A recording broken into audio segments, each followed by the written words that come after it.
Welcome to the video tutorials for the PAT 2019 for CAT Learners Grade 12. First of all, I want to help you get your head in the game. I just want to show you what an incredible difference the PAT can make to your marks. These are the marks of my learners of last year, and you can see if I took their marks without the PAT and with the PAT. Look at that difference. There's one learner that improved by 14%. If we look at a breakdown of that percentage-wise, 30% of these learners had less than 5% improvement, but 65% of them improved their marks by 5 to 10%. 3% actually improved their marks by more than 10%. If we look at the symbol breakdown, 28% of the learners stayed at the same symbol. 69% of the learners managed to improve by one symbol, and 2% actually improved by 2 symbols. That means the PAT is absolutely the best way to improve your marks. It can guarantee you that A, it can guarantee you that pass. It's absolutely necessary to put all your effort into it. Now, before I show you how to do it all, we have to talk about dishonesty. You need to know that the PAT is an individual project and it is part of your final promotion mark. It actually counts 25% of your final mark.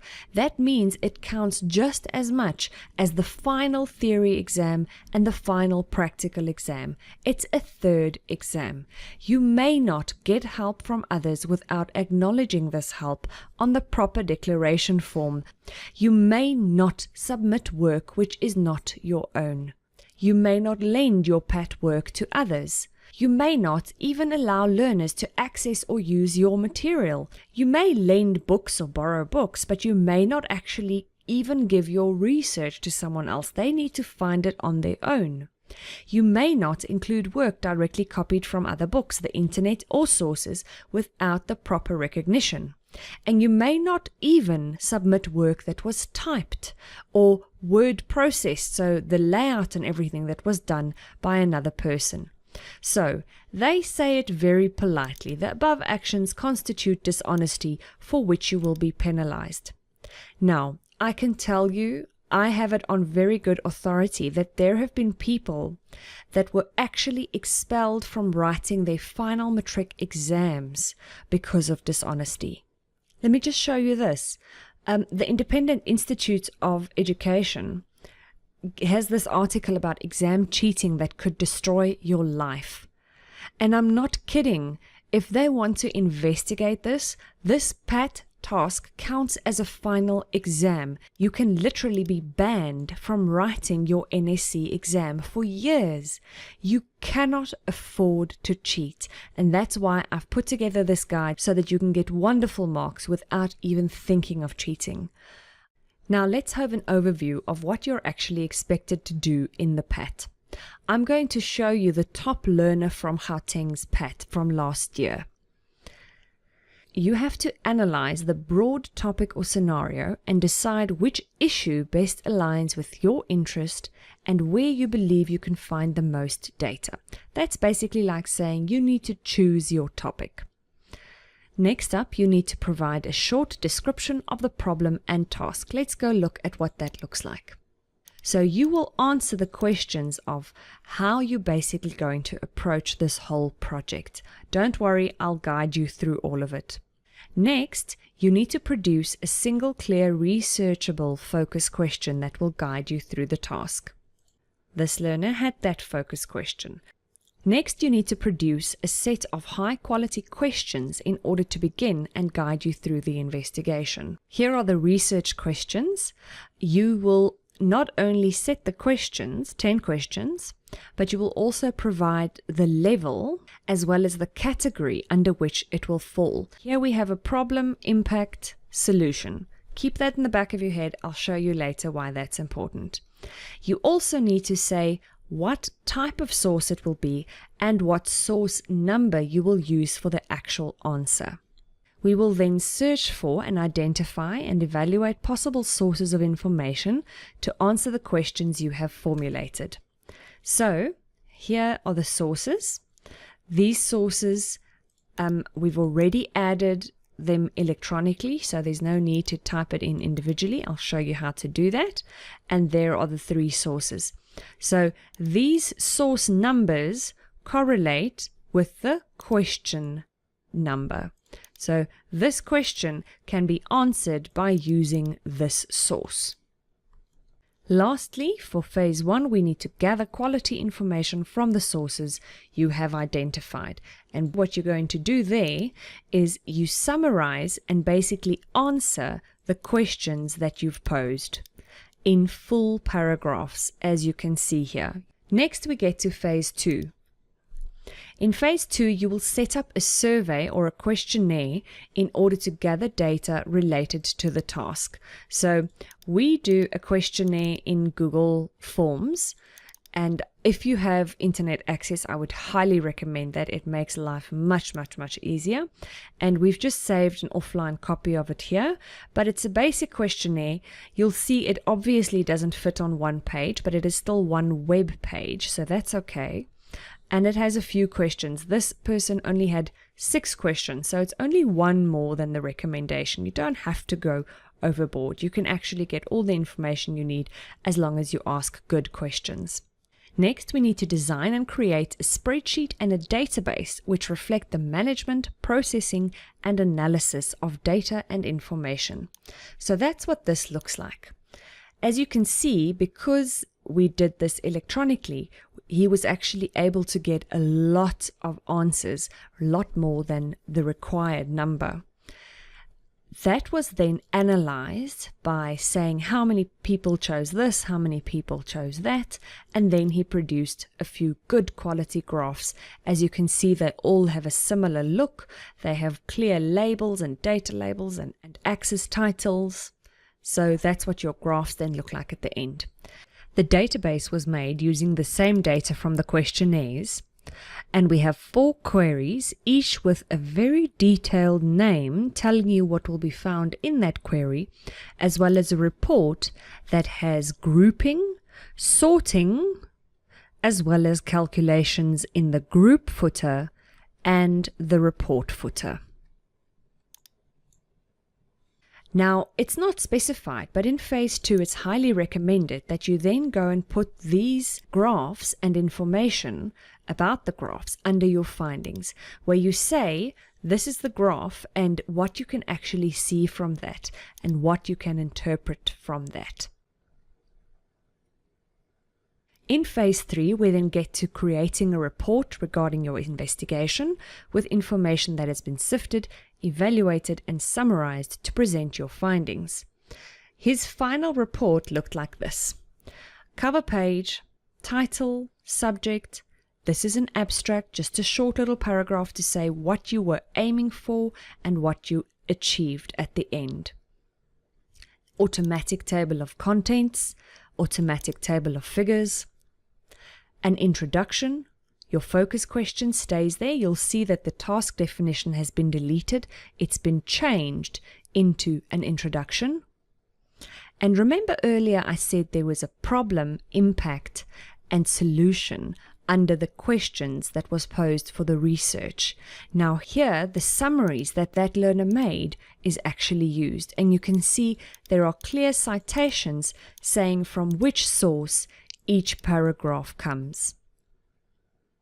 We then have the findings that I've already shown you that was compiled in phase 2 already, just to lighten the load a little bit for phase 3.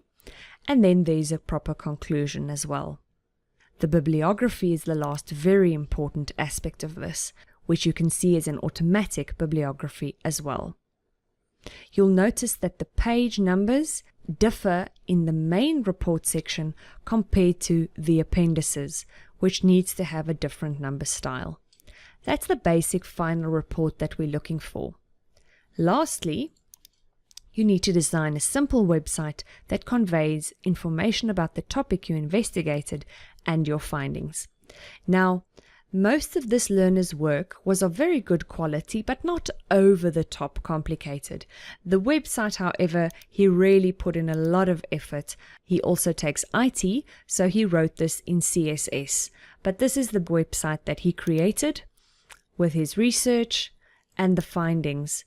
in the graphs that he made in phase 2. The website also has links to external sites like this, but also even just under research, if you link to external sites like this, that's perfectly fine. You'll see the website still has the citations for each paragraph of information, and it always has a home page.